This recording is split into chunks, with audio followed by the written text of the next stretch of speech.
Okay, turn TV off. Or pause it.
Hello, Halo Nation. Big T coming at you with some tech tips for Wednesday night's Pulsar Halo TV episode. We do this every Wednesday night, going through the good stuff and even the bad stuff. The things that we need to figure out to know how to properly and most effectively set our systems up, run our systems, do different things with our systems, make them do the tips and tricks that we like to have as home automation in our home. So tonight we're going to be talking about a couple of things. If you haven't already seen it on the screen down below, let me go over here. We're going to be talking about the two most common things that come in every person's kit. Everybody's security kit obviously has to do with security sensors. And the two most common sensors are the door sensors and the motion sensor. And the door sensor is sometimes a challenge for people. So we are going to go through, I know it seems simple, but we're going to go through a couple of different ways of mounting these door sensors. Just in case you run into, we're going to look at the standard ways to mount the door sensors, and then we're going to run into the, what if I have this, or what if I have that, things in door sensors. We're going to try and recreate some of them, because just some people have challenges with them. So we're going to go through the door sensors first. If you don't know what a door sensor looks like, well, actually I'm going to take you and show you directly what a door sensor looks like. So I'm going to hold on here. I'm going to mute this, and I'm going to go to the mobile Pulsar Halo TV cam. So hold on just a second.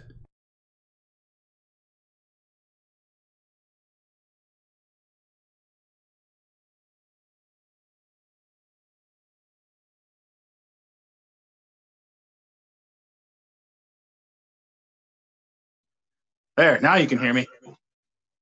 Let me make sure I got this turned to the right spot. Okay. Here I am. You're going to come with me so I can show you some stuff. So hang on.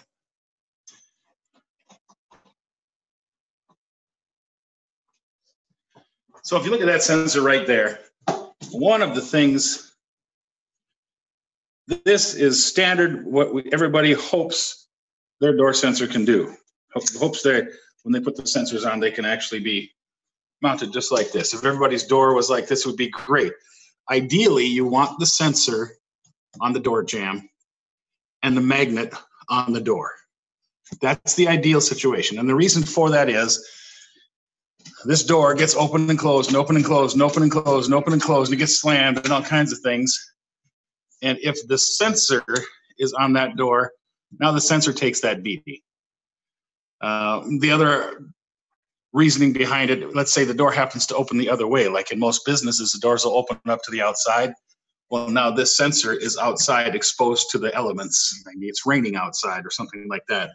And, you know, it's not a good idea to have the sensor wet because it, you know, it's not sealed. I mean, water can get inside there. So ideally on your door, this would be the most ideal situation. If everything lines up flush, you know, kind of look how that is just a little bit higher here than it is here, but it's still pretty close. And you see how close that is?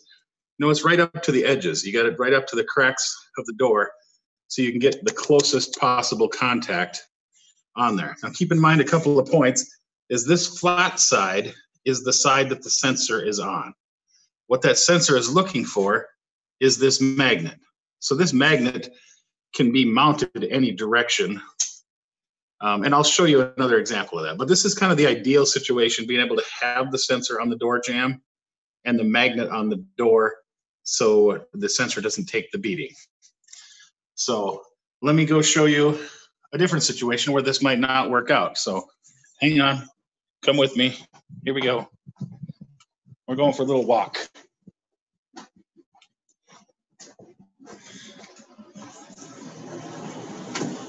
So here's another option. Say, for instance, the sensor is not going to fit really well over here. You know, you're going to try and put it on this side, but it won't fit. So then if you have to put the door sensor on the door, that is obviously a secondary option. And it's an option that's viable for a lot. But now you look at that little ridge there, you know, this reason this door sensor, if I were to put this door sensor over on this side, it would, you know, it's kind of sticking to this molding here. It's not really flat, so it doesn't have a good stickable mounting position. And then once you do get it over here, the magnet is going to be this far away from it at its closest point. So that might not be the most ideal situation. So then you have to settle for putting the sensor on the door. And look at this. You got this nice little lip right here. That magnet fits right down in that lip. So that lines up the door sensor pretty well. It's nice and close. Again, the flat side is where the sensor is, and it's looking for this magnet. So now let's say that, for instance, we were going to put this sensor at the top of the door. And now, you know, I'm going to show you that on another one. But here's another thing with this door sensor. This door is metal. Now, I haven't had a problem with it, but there are, in some cases, where this metal door will interfere with the sensor. And that's what we talked about last week. In every kit will come one of these Metal Max door sensor mounts. And what this does is that sensor will snap off of here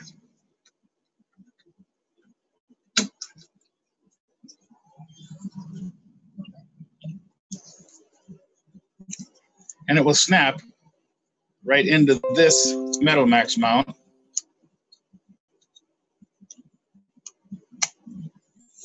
So now what that does is that takes your sensor and now it tips it out. So instead of laying flat on the door like it was, now it takes that sensor and I can mount it just like this. And what that's doing is that's tipping the sensor out towards, away from the door, so the antenna in this sensor doesn't interfere so much with the metal door. And so then you would mount that just like this, but it'll be tipped out a little bit just so it has better communication with the hub, because now that antenna is pulled away from that metal door. And if that pulls it up enough, and maybe this molding is a little too deep, it's too far down in to where it doesn't line up, well, that's where the other half of the Metal Max sensor isn't just for metal doors, but you can see if you put your sensor on top of that mount, here's what that mount looks like without the magnet. And now when you put the magnet on it, it raises it up to where you might need that in order to raise this magnet out of this hole just a little bit in order to help it line up with the sensor better. So that's what the magnet side of the Metal Max sensor is for, is just raising that magnet up just a little bit farther to give it better contact. So let's go look at another one. Maybe you've got a patio door and you don't know how to mount it to the patio door. Well, here's one option, and I'll show you a secondary option. But in your patio door, now you got the patio door that kind of opens this way. Well, here's one option. Mount the sensor to the door and then put the magnet inside on this other molding. That way it pulls away, makes separation. You probably heard it beep. And then when you put it back together, now it's making contact with that magnet. The other option you have is to take this sensor, and it's kind of hard to see up in here, but there's the top of the door. Take the magnet and mount it right here, and then take the sensor just below the magnet. And that way, when the door opens, it slides the sensor away from the magnet and then can bring it back closer to it. So I should have done a better job of mounting that, but you can see you just have to leave that space in there. So you put the magnet up on that top molding first, because the magnet doesn't have to be any certain direction. You know, even though on the magnet, there's that little nipple that's kind of supposed to point at the nipple of the sensor, but you don't have to. That magnet can be mounted any direction up underneath there, up on the top of a door. And I'll show you another example in here, for instance. Let's say we've got a door like this one here, to where that magnet is not going to really fit on the rounding of this molding, but it could fit right here. So you can take this magnet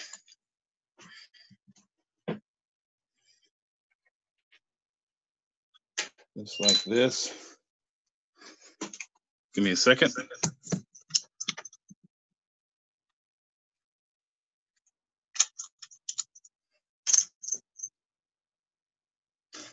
I know that's probably loud. That thing goes off. So here's an option for you here. So you got, let's say this is at the top. You know, obviously, this is the top of the door, and this little magnet isn't really going to mount very well to this because it's rounded.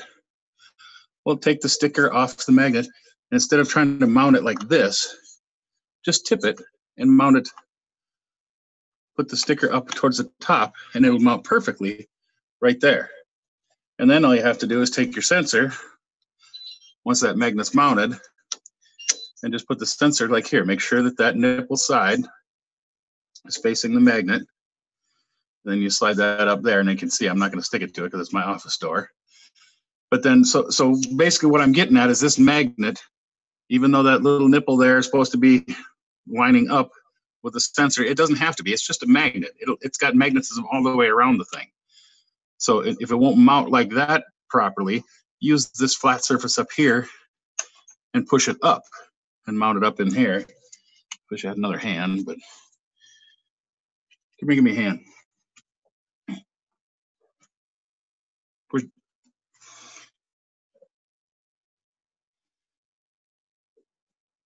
So that's just like that. So what you'll end up doing is you'll mount the magnet up here first. You want to get that mounted first. That way you know. There, now let's just pretend that's stuck right there. And then you put the sensor right there. And so that's what it'll end up looking like. And now you've got the thing within a ½ inch of the magnet. And when the door opens up, it's going to separate from the magnet. So anyway, just a few tips on how you can make that work. So that's door sensors. Now, let me get back to my screen here.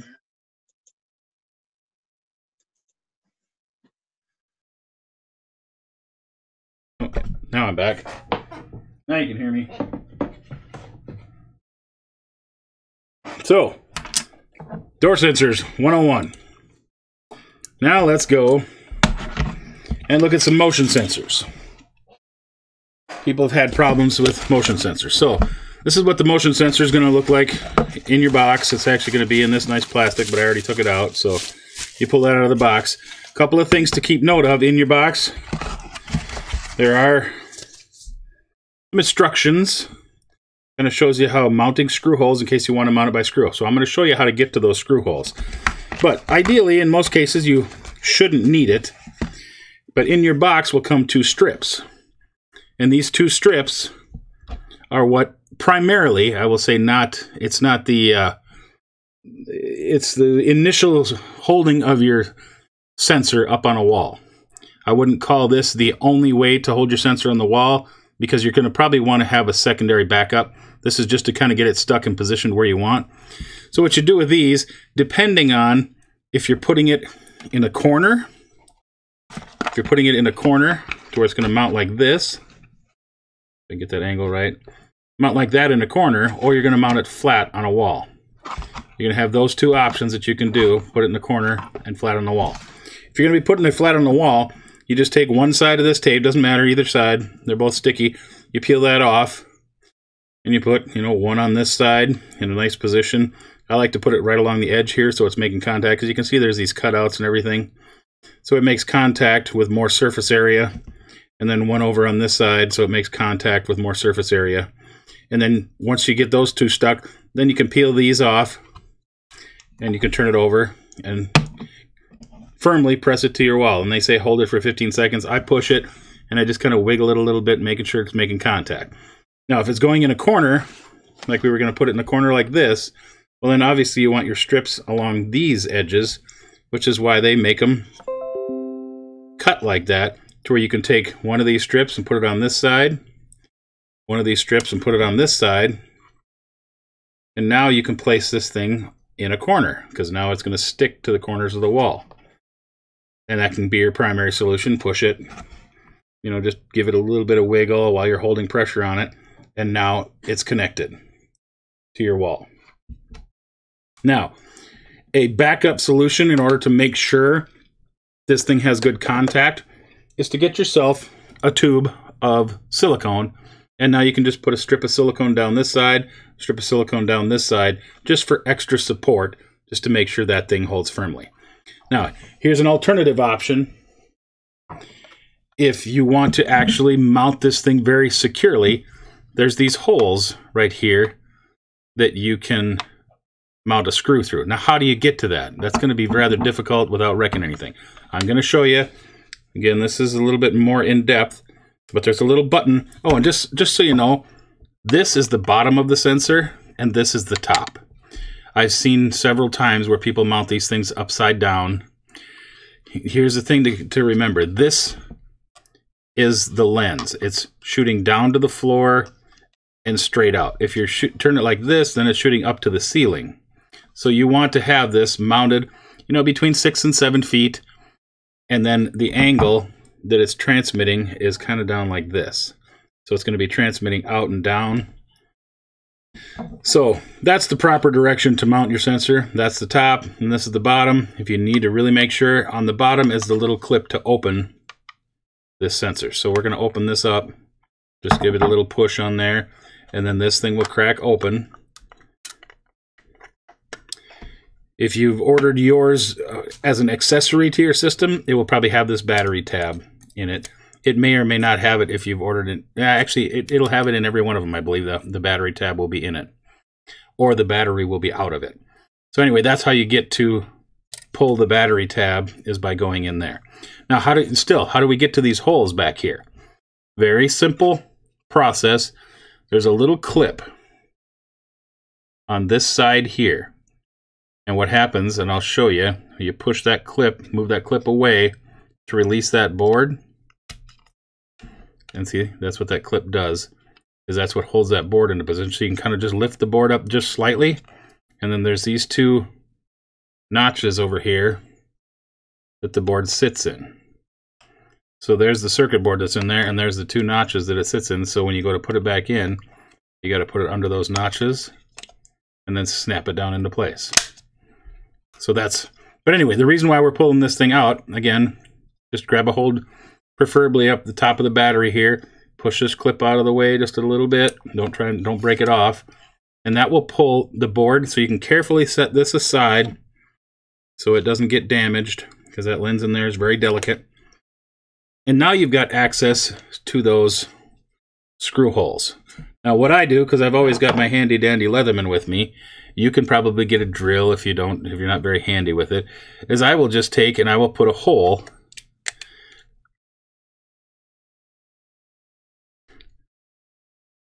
right where that thing is. This is just my tip. So I put a hole, I just kind of drill a hole in there, and then I'll maybe go to the other side and I'll finish reaming out that hole just with a knife. I mean, you can use a knife or you can use a nice drill bit, whatever. And I blow out all the shavings that come out of it. And see, now I've got a hole in there. And the screws that come in your system, or come in your motion sensor, typically I'll just take one of those screws and I will hold that thing up there, because I will put the tape on the back, but then I will also use this screw and I will put that in there. And now you've got that screw that can now screw into a wall. Now, if you're just screwing right into sheetrock, you know, you can use just this screw, just don't over tighten it so it doesn't strip it out. If you end up already have stripped it out, ideally, you can put these little anchors. You know, the screw strips out. Darn it, I screwed it too hard. Well, a little tip you can do is, once that screw has stripped the hole out, well, now you can tap this thing in just with a small hammer or even the butt of a screwdriver. Maybe if the hole's not quite big enough. So take your screwdriver and ream that hole out a little bit. Now this thing will fit in the hole that's in that sheetrock. So you just take it and you tap it in with the butt of your screwdriver. And now you've got a nice secure connection to screw that screw into this anchor. And that's what this anchor's for. And so now that screw will fit in there nice and tight. And because it's already in your wall, the pressure and the friction of that thing, and so now you can screw this thing into the wall, but it's going into that anchor. So now you've got that. And typically, for most purposes, if I know I'm going to be putting a screw in it, obviously I do all this before I put the tape on and before I peel the tape. I usually know I'm going to use a screw beforehand, especially if it's in a dirty environment, or maybe you're in somebody's garage where they don't have sheetrock. All they have is wood studs. Well, this is your perfect solution. You can use this screw to screw it into a wood stud, and now your motion sensor is securely mounted to that stud. If you want to use both screws, you're more than welcome to. I just typically find one screw is good enough. Now, with one screw, it's going to have a tendency to be able to do this. So if somebody comes up and hits it, you know, the motion sensor might get tipped. That's where the second screw would stop that from happening.